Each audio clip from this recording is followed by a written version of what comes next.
mas gostaria de chamar vocês a abrirem comigo em João capítulo 12, versículo de 1 a 11. Eu estava pensando se eu falava de coisa engraçada antes da leitura ou depois. O ano passado o Matt ensinou sobre essa passagem, ele trouxe o Chewbacca, ele trouxe toda a galera do Star Wars aí, os bonequinhos de tudo para falar da questão da proporção, né, da escala e da coisa. Eu falei para ele que eu ia imprimir o Chewbacca para trazer hoje para falar assim, cara, comigo é diferente, mas eu não tenho coleção de Star Wars e assim, e não tem essa coisa artística também Então hoje vai ser na raça, tá? Recomendo vocês a assistirem do ano passado, gente. É muito massa. É muito massa, é muito legal. É uma abordagem muito polida e artística aí, tá? Então, vai ser diferente hoje. Então, você pode assistir do ano passado e vai dar uma liga muito boa, tá? E de propósito, não vou focar em muitas coisas que ele focou para que a gente possa tirar mais aí do texto que a gente pode e assim podendo aplicar de forma diferente também. Então vamos ler João capítulo 12, versículos de 1 a 11. Nós vamos ler as Escrituras e nós vamos orar. 6 dias antes da Páscoa, Jesus chegou a Betânia, onde vivia Lázaro, a quem ressuscitara dos mortos. Ali prepararam um jantar para Jesus. Marta servia enquanto Lázaro estava à mesa com ele. Então Maria pegou um frasco de nardo puro, que era um perfume caro, derramou sobre os pés de Jesus e os enxugou com os seus cabelos. E a casa encheu-se com a fragrância do perfume. Mas um dos seus discípulos, Judas Iscariotes, que mais tarde iria traí-lo, fez uma objeção. Por que este perfume não foi vendido e o dinheiro dado aos pobres? Seriam 300 denários. Ele não falou isso por se interessar pelos pobres, mas porque era ladrão. Sendo responsável pela bolsa de dinheiro, costumava tirar o que nela era colocado. Respondeu Jesus: deixe-a em paz, que o guarde para o dia do meu sepultamento, pois os pobres vocês sempre terão consigo, mas a mim nem sempre terão. Enquanto isso, uma grande multidão de judeus, ao descobrir que Jesus estava ali, veio, não apenas por causa de Jesus, mas também para ver Lázaro, a quem ele ressuscitara dos mortos. Assim, os chefes dos sacerdotes fizeram planos para matar também Lázaro, pois por causa dele, muitos estavam se afastando dos judeus e crendo em Jesus. Vamos orar. Senhor Jesus, ao nós abrimos a sua palavra nessa noite, Senhor, ao nós lermos, a nós observarmos, a nós aplicarmos, Senhor, interpretarmos e aplicarmos, Senhor. Pedimos, Senhor, para que as tuas palavras sejam a que mais sobressaiam sobre tudo que vai ser falado aqui, Senhor. Para que o teu Espírito Santo possa ministrar os corações ao nós simplesmente, Senhor, expormos, Senhor, e refletirmos sobre as Escrituras. Em nome de Jesus. Amém. Uma das coisas interessantes, né, como parte introdutória dessa passagem, é que do primeiro ao capítulo 11, revela e nos mostra mais ou menos aí 3 anos do ministério de Jesus. E dessa metade em diante, nos mostra o drama das Escrituras. Nos mostra a intensidade dos últimos dias, última semana do nosso Senhor na terra. Então a gente consegue, se a gente olhar atentamente, nós conseguimos sentir o drama do que está acontecendo. Como eu falei e volto a falar, quando nós olhamos para as Escrituras, nós precisamos olhar como uma narrativa. Sempre que você olha para uma passagem que pode soar estranho, possa te levar para um pensamento estranho, lembre que tem muito mais e que vai te ajudar a alinhar o seu pensamento acerca das Escrituras. Então, olharmos para as Escrituras como só uma narrativa, não separando pedaços, porque é aí que vem tanta coisa ruim e tanta coisa que a gente está acostumado a ouvir por aí, vem dessa coisa, de pegar um pedaço daqui e esquecer que a Bíblia ela é uma narrativa inteira, completa. Então, começando então por esse texto, né, fala que 6 dias antes da Páscoa, os evangelhos, eles têm as suas peculiaridades. Nós, não faz muito tempo que nós terminamos de ir através do evangelho de Marcos. E uma das coisas que eu falei acerca do evangelho de Marcos é como se fosse a perspectiva de um artista, de um fotógrafo. De forma bem rápida, os eventos acontecendo, e ele narrando, então, na perspectiva de Pedro. E assim, então algumas coisas a gente vê com mais detalhes, outras coisas a gente vê parece com mais superficialidade, vamos assim dizer. Então a gente vai navegar hoje, não muito entre textos externos ou relacionados, mas nós vamos ficar entre a perspectiva de João e a de Marcos, porque eu vejo que a de Marcos nos dá uns detalhes importantes acerca disso. Então, 6 dias antes da Páscoa. O que é a Páscoa, né? É importante a gente começar dizendo o que é a Páscoa. A Páscoa, em hebraico, Pesach, que fala de 2 eventos extremamente importantes para a nação de Israel, que é quando Deus levanta um libertador e quando logo depois Deus liberta o seu povo. Então havia essa semana de celebração de algo extremamente radical que Deus fez na vida do povo, e o povo, como resposta, até hoje, isso acontece. Quando Deus faz alguma coisa para o seu povo responde. Então, estava rolando esse evento, pessoas de todos os lugares iam para Jerusalém, ficava extremamente caótico. Então, acontece então esse evento dentro dessa sessão. Jesus então chega a Betânia. Betânia é um lugar interessante, gente. Betânia quer dizer casa da aflição. Eu amo essas coisas, como as línguas, elas trazem significado e sentido para algumas coisas.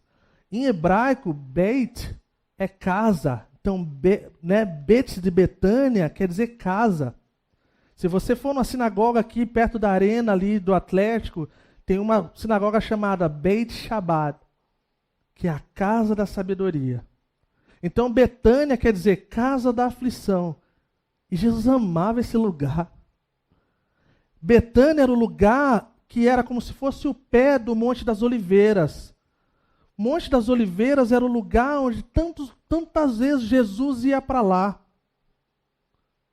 Betânia era o lugar onde aparentemente as pessoas mais chegadas de Jesus, seus amigos, Lázaro, Maria e Marta, estavam lá. Talvez, possivelmente, ele ia para lá para estar no conforto dos seus amigos, ao redor da mesa. E essa é uma das coisas incríveis acerca do Senhor. Ele estava diante das multidões, acabava o seu tempo, fala que ele voltava à casa da aflição. E fala que é onde vivia Lázaro, a quem ressuscitara dos mortos. Ali então preparavam um jantar para Jesus. Marta servia, enquanto Lázaro estava à mesa com ele. Se nós olharmos em Marcos, capítulo 14, nos dá uma ideia um pouco diferente. Não distorce, não falta com nada, mas aqui, quando a gente olha direto aqui, dá uma ideia que a casa era de Marta e Maria. Dá uma ideia de uma passagem que muitos de nós já ouvimos antes, quando Jesus fala assim: Marta, Marta, Maria escolheu a melhor parte. Lembram dessa passagem? Isso aqui é como se fosse uma nova oportunidade para Marta. Mas em Marcos capítulo 14, versículos de 3 a 9, fala que eles estavam na casa de Simão o leproso. Algo interessante aí, gente. Alguém que era leproso na época de Jesus, e ainda nos dias de hoje, em vários lugares do mundo, eles eram isolados, eles eram excluídos pela sociedade. Eles eram pessoas o qual ninguém gostaria de estar perto, muito menos um judeu, que seria como se fosse algo impuro. E Jesus está à mesa com Simão, está à mesa com Lázaro, está à mesa com os seus amigos. Algumas coisas interessantes acerca de Simão. Se de fato ele fosse leproso, ele não estaria naquela mesa com aquelas pessoas. Só existe uma chance no primeiro século de uma pessoa ser curada da lepra. E é através do poder miraculoso de Deus. Então, talvez um termo mais adequado para a tradução dessa parte é Simão, o ex-leproso. Isso nos mostra o coração de Jesus. Não sei de onde vocês vieram, não sei que tipo de pecado vocês cometeram, mas eu carrego muitos pecados. Eu tenho grandes arrependimentos, obrigado, mano, da minha vida. E poderia, quando olho para o meu passado, imaginar, será que o Senhor seria capaz de me curar ou me perdoar? E assim como ele fez com Simão, ele faz com cada um de nós. Ele nos leva à sua mesa. Ele nos alimenta. E isso é uma coisa incrível da parte do Senhor. Simão deriva do nome Simeão. Em hebraico, nos leva a um lugar diferente. Nos leva a Shemá, a mesma palavra que Deus chamou o seu povo em Deuteronômio 6. Ouve, ó Israel, o seu Deus. Shemá, dê ouvido, ouça. Então parece que o Simão aqui, o leproso, pode ser um lembrete para nós. Ouça, dê ouvido ao seu Deus. Ele está na mesa. E aí então, a coisa segue adiante. Engraçado que ele dá essa ênfase acerca de que Lázaro a quem ele ressuscitara. Então, olha que coisa incrível. Tem uma mulher, Rosária Butterfield, ela escreveu um livro chamado O Evangelho e as Chaves de Casa. Um dos livros incríveis acerca de hospitalidade, acerca de cristianismo, de amor e de cuidado e de beleza acerca do Evangelho. Ela era uma lésbica ativista. Então ela se encontra na mesa de um casal presbiteriano e ela tenta tirar informações para usar contra eles. E ela se depara com essa mesa com muita frequência. E ela não se sente julgada, ela não se sente atacada, ela não se sente odiada. E isso começa a despertar algo do coração dela. Ela fala assim, cara, esse pessoal é diferente. Cara. Esse pessoal aí, é diferente de um pessoal que eu vi aí. E passa-se um tempo, ela então fala assim, cara, eu quero saber qual é o mistério desse negócio aí, cara. Então, naquela mesma mesa qual ela frequentava, então ela tem um encontro com o Senhor. Ela se rende ao Senhor. Ela então, o casal então ministra o coração dela, ela aceita Cristo, ela tem a sua vida transformada, Deus então restaura a sua vida. E então ela deixa de lado os pecados o qual ela estava vivendo como prática. E então ela começa a falar dessa questão de estranhos se tornando o próximo e o próximo se tornando família de Deus.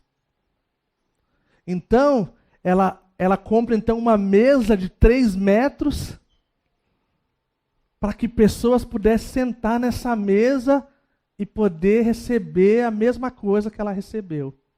E ela fala que quando a gente pratica essa hospitalidade radical e ordinária, ela faz questão de colocar isso de forma ordinária, porque sentar à mesa de alguém não requer muito.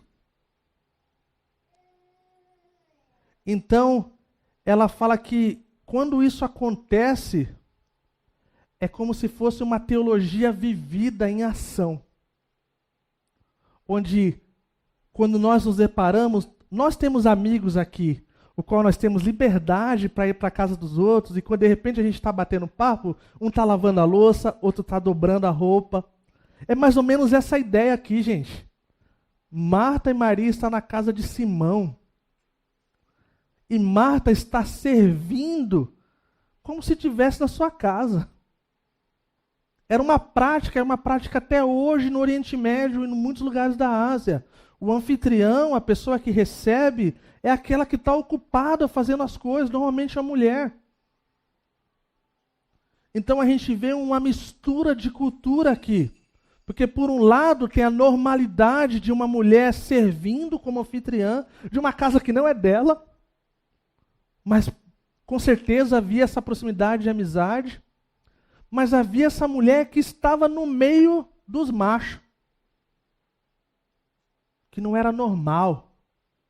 Porque os caras lá eram mais machão do que muita gente acha que é. Lá era separada a coisa, cara. Mas essa mulher, então, de alguma forma, ela está lá. Então ela pega esse frasco de nardo puro, que era um perfume caro. Interessante que aqui João descreve como algo caro.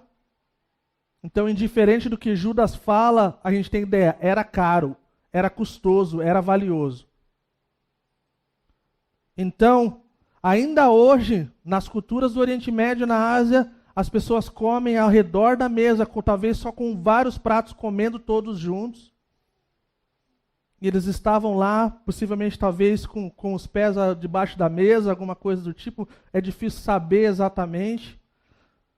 Mas essa mulher vai lá, então ela quebra esse vaso. E ela derrama sobre os pés de Jesus. E ela então os enxuga com os seus cabelos. E a casa então, versículo 3, fala que a casa encheu de fragrância do perfume. Isso é uma coisa emblemática. Contra a cultura. Jesus, de tempo em tempo, parece que ele fazia questão de mostrar para as pessoas que ele não tinha, com todo respeito, o rabo preso com ninguém. Ele poderia estar com a mulher samaritana, sem problema algum. As pessoas podiam falar o que quisesse dele, ele não tinha complexo de inferioridade ou insegurança. Ele comia com pecadores, beberrões e comilões. E ele estava ok.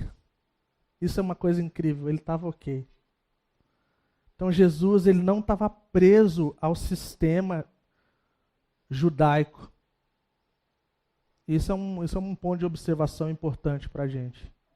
As escrituras sempre vão ser mais importantes do que qualquer outra coisa. Sempre. Não importa a opinião de muita gente, extremamente de pessoas no poder. As escrituras sempre vão estar na frente. Então essa mulher, diante de um ato radical, algo bem caro, então ela derrama a sua oferta, algo extremamente sacrificial, algo radical e de grande exemplo para nós. Eu não sei o que para nós hoje seria algo radical. Não sei o que para nós hoje seria algo extremamente custoso.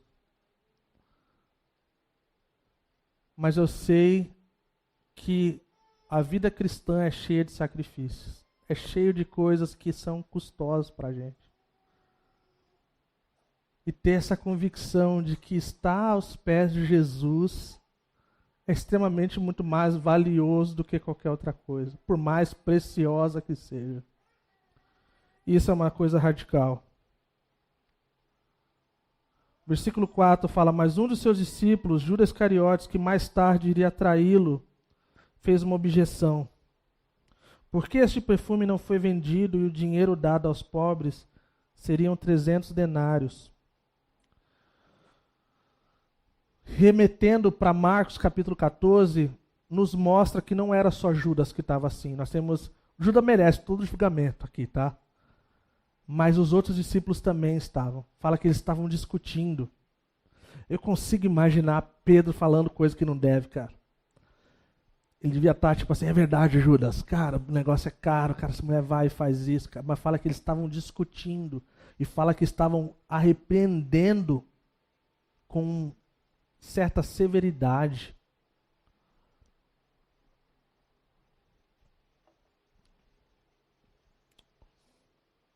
A gente precisa cuidar. Precisa cuidar porque a gente pode cair nisso.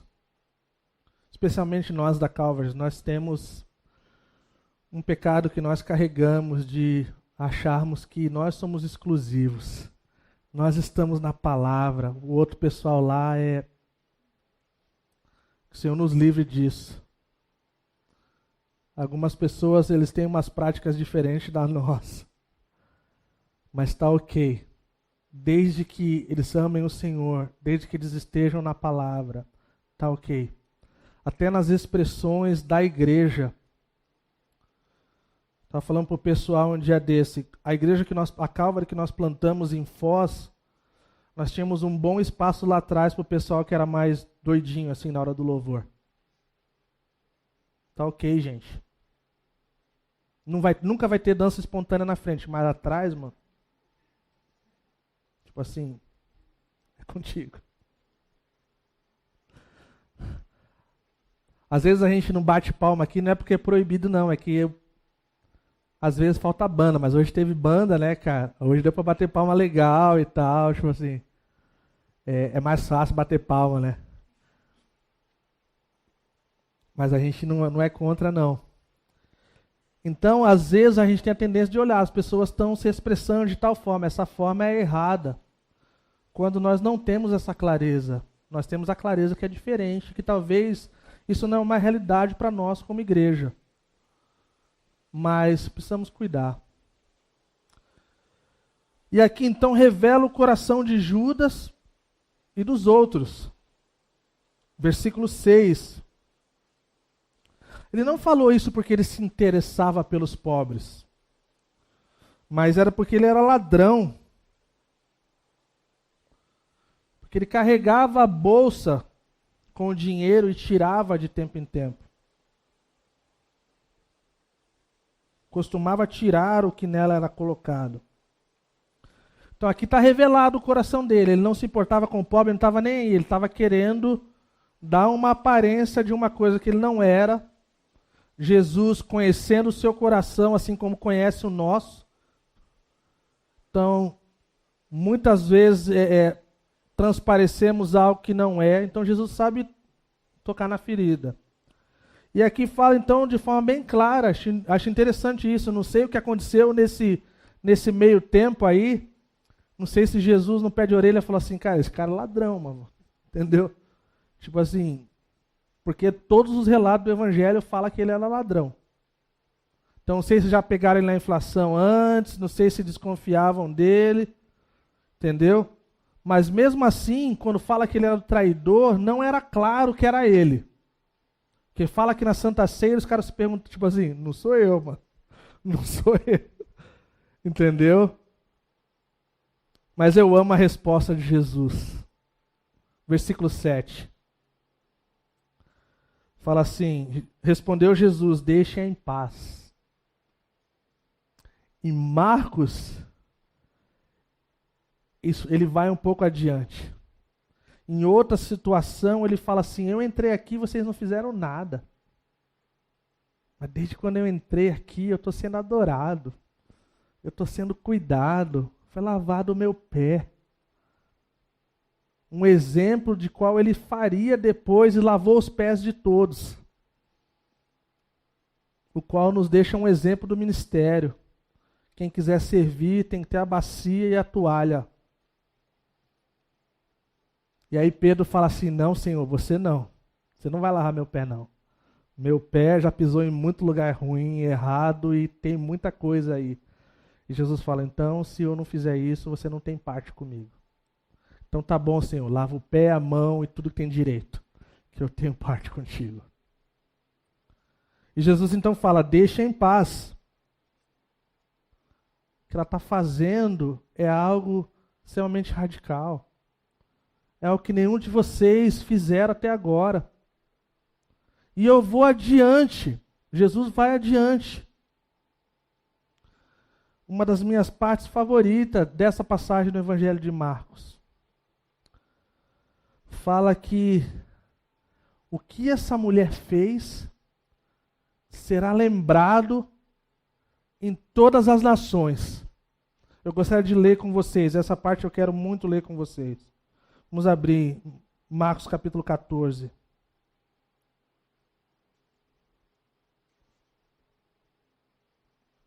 Versículo 9. Diz assim, Marcos capítulo 14, 9. Eu lhes asseguro que aonde quer que o evangelho for anunciado, em todo o mundo, também o que ela fez será contado em sua memória. Isso é radical. Antes disso, antes de eu entrar um pouco mais nessa questão, eu quero tocar num assunto que eu acho que é de extrema importância para a gente. Jesus fala assim, versículo 8, voltando para João capítulo 12. Ele fala, então, deixa em paz, que ela guarde para o dia do meu sepultamento. Então, é claro que talvez os discípulos estavam assim, gente. Eu entendo, eu não entendo. Eu entendo, eu não entendo. Essa foi a vida deles por 3 anos e pouco. Jesus falava e falava assim, não, agora entendi. Aí Jesus falava outra coisa, não, essa daí não vai. E foram assim até o fim. Então aqui parece que essa mulher entendeu alguma coisa.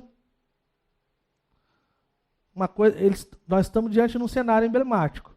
Um cara curado de lepra, um cara que era morto, está vivo e está sentado na mesa. Esse é o ponto principal aqui que está rolando. E aí vem essa mulher e gasta 300 dias de salário. Então está tudo aqui no extremo. Não era um rolê normal, não era um lance cotidiano, era algo emblemático. Não sei se ela pensou nessa questão aí, porque no capítulo anterior, quando Lázaro estava morto e foi ressuscitado, fala que já fazia uns dias e ele estava fedido. Já fedia. Então não sei se pensou, tipo assim, cara, com Jesus, vou dar um jeito aí, vou passar um óleo, as especiarias, os perfumes, a gente não sabe. Mas a atitude dela é incrível, é nobre, Jesus exalta de tal forma dizendo que hoje, em 2023, a gente está lembrando dessa mulher. É incrível. Como um ato impressionante de devoção e amor e adoração.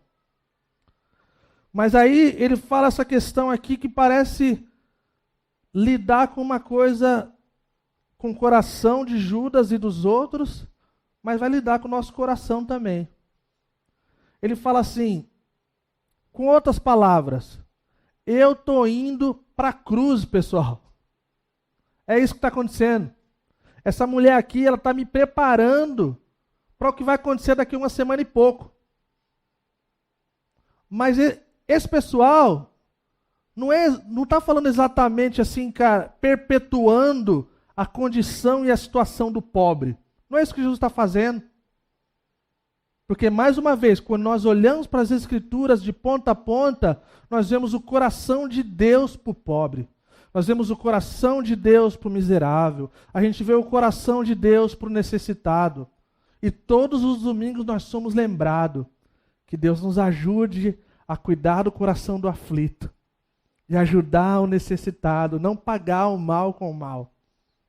Isso é que as Escrituras, como uma narrativa, nos fala. Então Jesus, ele não está desmerecendo o pobre. Sabe por quê? Porque em Isaías 61, quando logo depois a gente vê Jesus na sinagoga, e ele cita Isaías 61 como cumprimento da profecia, que ele fala assim: o Espírito do Senhor está sobre mim. Ele me ungiu para pregar as boas novas ao cativo, libertar os presos, dar vista aos cegos. Então Jesus, ele está falando da parte do seu ministério. Jesus ministrou para os pobres muita parte do seu ministério. Pessoas que não tinham o que comer, ele multiplica. Pessoas que lidavam com doenças e eram rejeitados, ele então muda a situação.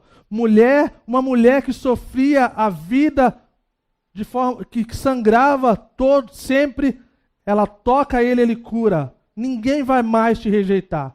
Ele pega uma mulher, pega em adultério, e as pessoas estavam prontas para apedrejá-la, e ele então começa a falar, então ele para por um tempo e fica em silêncio, e todo mundo se cala. E um por um, dá para ouvir o barulho das pedras caindo. E eles indo embora. Então Jesus, parte de quem ele é cuidar dos pobres, do necessitado e do miserável.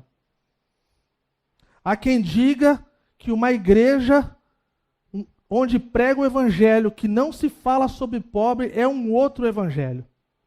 Porque o próprio Senhor fala dessa questão do pobre. Em Deuteronômio 15, a partir de versículo 7 a 9, eu queria ler com vocês, porque é algo bem importante acerca dessa questão do pobre. Deuteronômio capítulo 15, versículos de 7 a 9. Diz assim, Deuteronômio capítulo 15, versículo 7. Se houver algum israelita pobre em qualquer das cidades da terra, que o Senhor, o seu Deus, está lhe dando, não endureça o coração, nem fechem a mão para com o seu irmão pobre.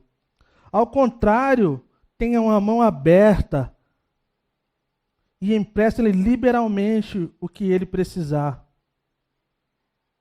Vamos parar por aí. Há uma discussão acerca de quem é o papel de cuidar do pobre. E eu afirmo de forma muito categórica de que é o papel do povo de Deus cuidar assim do pobre. E é o papel também do governo que está sobre qual nós vivemos também de ajudar o pobre necessitado. Afinal de contas, nós pagamos impostos. E seria bom que, se de alguma forma o que nós pagamos fosse revertido para a população. E nós não estamos falando de pessoas ficarem folgadas, nós não estamos falando de pessoas ficarem na mesma situação. Ah, mas vai ficar assim, então criem leis que dificulte. Nós não vivemos num país onde a questão do desemprego não existe. É muita tolice agir dessa forma. O desemprego é rampante no Brasil. E pessoas que estão em situação pobre, miserável, necessitada, precisam de ajuda. E a igreja precisa, sim, representar. Mas também precisa ter um governo que zele, que ajude e que se compadeça. E Jesus, então, olhando para todas as partes que ele falou, ele fala para cuidar daquele que é da casa. Ele fala isso, né? As Escrituras deixam muito clara isso. Mas fala também que é para cuidar do estrangeiro, do imigrante, daquele que sofre, do necessitado. E eu não me importo com a posição política que talvez pense diferente. Essas Escrituras, e nós vamos ficar com as Escrituras. Ah, mas a nossa igreja ainda não está fazendo nada na cidade. Só uma questão de tempo. Estamos apagando um monte de fogo aqui e ali. Estamos acertando um monte de coisa aqui e ali. Estamos mexendo com a declaração de missão nossa, é conectando a pessoa com Deus. Está alinhadinho. Conectando umas com as outras. Está bonitinho. Grupo de conexão rolando, encontro de mulheres, encontro de homens. Coisa linda. Formando um povo em missão. Essa daí a gente vai precisar mais um tempo. Precisamos e queremos e oramos para que Deus nos dê oportunidade para servir a cidade. Porque a palavra nos diz que nós devemos cuidar da cidade para que haja shalom. Jeremias 29 fala isso. O bem-estar da cidade. Indiferente do que os políticos venham fazer. Nós precisamos fazer a nossa parte. Amém? Terminando. Fala aqui no versículo 9 que enquanto isso uma grande multidão de judeus, ao descobrir que Jesus estava ali, veio não apenas por causa de Jesus, mas vieram ver o cara que estava morto e agora está vivo. Porque está causando aí coisa. Imaginem, gente, essa situação, gente. É muito doida, cara. Aí, galera, o lance é o seguinte, tem um cara ali, cara leproso, tá na mesa lá, estão falando lá que é o Messias, cara. Mas, cara, só pode ser curado de lepra se tiver algum envolvimento com o divino. Pô, mas tem um outro cara que todo mundo conhece em Betânia. O cara estava morto, agora está vivo, cara. A galera viu ele saindo lá da tumba, cara. Então começa um certo tipo de alvoroço. E mais uma vez os mestres da lei estavam envolvidos e querendo pegar Jesus numa situação errada. E mais uma vez eu falo, mexe comigo. Toda vez que eu vejo esses caras, os fariseus e os mestres da lei, mexe comigo. Porque sabe o que mostra para mim, gente? Muitos lugares a galera acha que se tiver milagre rolando, cura, sei lá, as coisas pira acontecendo, cara, as pessoas vão crer todas. E os fariseus e os mestres da lei são um exemplo de que não é sempre assim. Eu não consigo imaginar, cara, você vê alguém, cara, ressuscitando, cara. Eu não consigo imaginar. Mas deve ser uma das coisas mais bizarras do mundo, cara. Você vê alguém com lepra, né, hanseníase, e de repente a pessoa aparece curada, cara, sem nada, e assim, e os médicos ficam assim, mano, eu não sei o que dizer, eu só sei que antes tinha esse negócio, agora não tem mais nada. Os médicos falam isso agora. Até hoje. Ó, o lance é o seguinte, eu ouvi de uma história de alguém que estava com câncer e foi curado, e aí chegou o médico lá assoviando, e aí falou, cara, o que está acontecendo? Ele falou, cara, o que está acontecendo eu não sei. Eu sei que a pessoa que entrou aqui parece ser outra pessoa que veio nesse outro dia. Qual a posição do doutor? Essa daí, mano. O resto é com vocês. Eu não vou tentar explicar esse negócio. Mas olha que interessante. Fala que eles não vieram apenas por causa de Jesus, mas para ver Lázaro. Versículo 10. Assim os chefes dos sacerdotes fizeram planos para matar também Lázaro.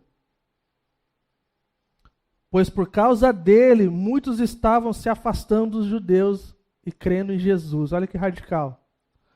A gente vê então um aspecto comunal, de comunhão e de vida coletiva. A gente vê Maria então nessa devoção, nessa adoração e amor e paixão. A gente vê Marta servindo, trabalhando. E a gente vê Lázaro, a sua vida, testemunhando de Cristo e do poder de Deus. Isso nos mostra esse aspecto coletivo e comunal.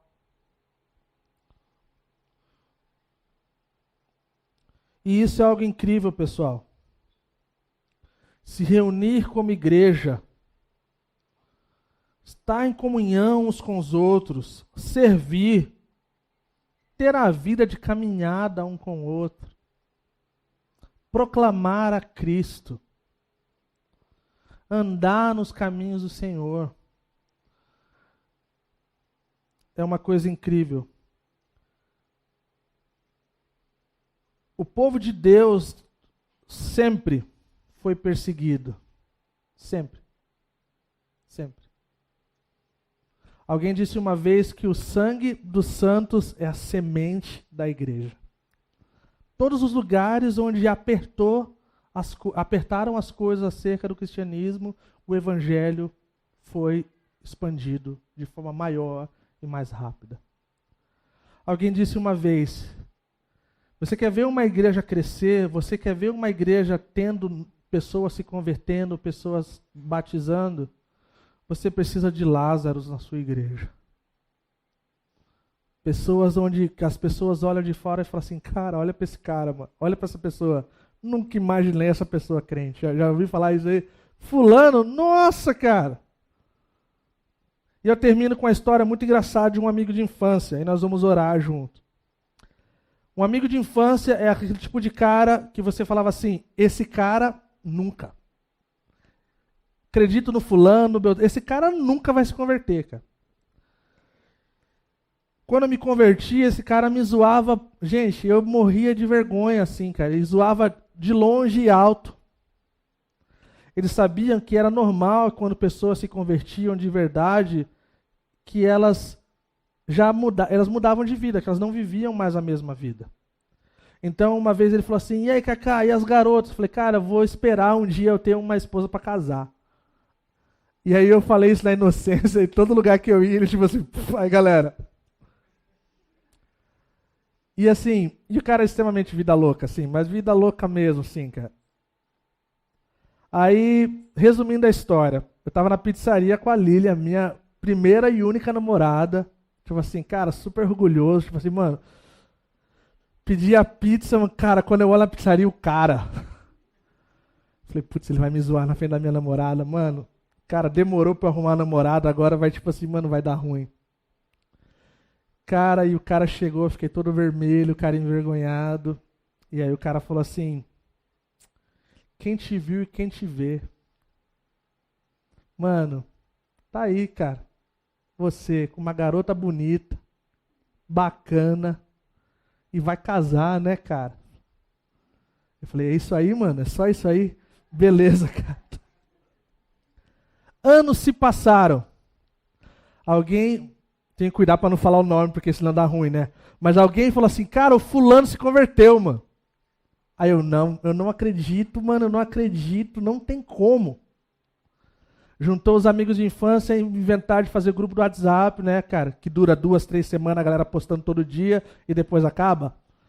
Aí, cara, fulano se converteu, você não vai acreditar, cara. O cara tá casado direitinho, o cara tá evangelista. E eu não vou acreditar enquanto eu não ver com os meus próprios olhos e as minhas mãos tocarem, cair, tipo assim, não tem como. Vamos marcar uma chamada de Zoom. Beleza. Todos amigos de infância, imagina a cena. Cara, chamada de Zoom, e assim, o pessoal sabia que eu e mais uns 3, 4 éramos crentes por muito tempo. Então, quando você é crente por muito tempo, você cai mais no lance de ser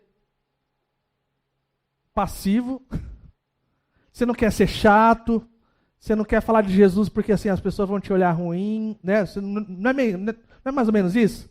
Você cuida mais com as palavras, você não quer ser aquele crente chato. Aí beleza, eu os amigos falando no privado assim: mano, quero ver a hora que vai rolar alguma coisa aí, cara, vamos ver e tal. E aí o cara, beleza. E aí eu falei: mano, não vou falar nada, vou ficar só quietinho aqui no meu canto. Daqui a pouco o cara assim: e aí, mano, como é que você tá, cara? Cara, o cara abre a câmera assim e fala: galera, tenho que dar um testemunho para vocês. Quase morri, cara. Mas o Senhor me livrou do mal. Cara, aí eu quase morri, aí eu dei minha vida para Cristo, cara. E aí ele mudou a minha vida, mas ele não mudou só a minha vida, ele mudou a vida da minha namorada, cara. Ele mudou a vida de fulano, e a gente lança isso no privado. É agora, galera, é agora, galera. É isso aí, cara. E o cara tá assim até hoje, gente. Então, o que a gente aprende com essa coisa? É de que nós precisamos nos entregar para o Senhor, assim como Maria fez.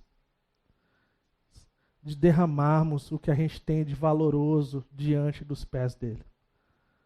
Nós temos que olhar para Marta diferente daquela primeira parte quando Jesus fala no outro evento, Marta, Marta, Maria escolheu a melhor parte. Há quem diga que Jesus falou isso para ela porque ela estava reclamando. Dessa vez agora ela não estava reclamando, ela estava servindo e trabalhando, mas ela não estava reclamando. Talvez essa foi uma das diferenças aí que aconteceu. Então nós precisamos de pessoas que servem, precisamos de pessoas como Marta. Precisamos ser como Maria também. E precisamos de Lázaros, pessoas que Deus transformou a vida e que as pessoas lá de fora ficam em choque, de cara. E olha para a sua vida, olha para a sua família, olha para o seu casamento. Olha para a vida que você está vivendo, olha para você na escola, na faculdade. Olha da forma que você está se guardando. E as pessoas falam assim, gente, isso não é normal. Do jeito que você lida com o sofrimento e com a dor. Quando a circunstância mostra que você deveria estar contra Deus. E você então está domingo diante do Senhor e falando, Senhor, a minha vida é tua, tudo que eu tenho é teu. Então assim, tá bom, tá doendo, mas logo logo a gente vai para o lugar, não vai doer mais. E assim então a gente encerra essa reflexão, sendo esse povo que deseja ser o povo de Jesus. Servindo, adorando, vivendo uma vida radical, no sentido de entrega, de sacrifício, vendo Deus transformando as vidas. Amém? Vamos colocar de pé.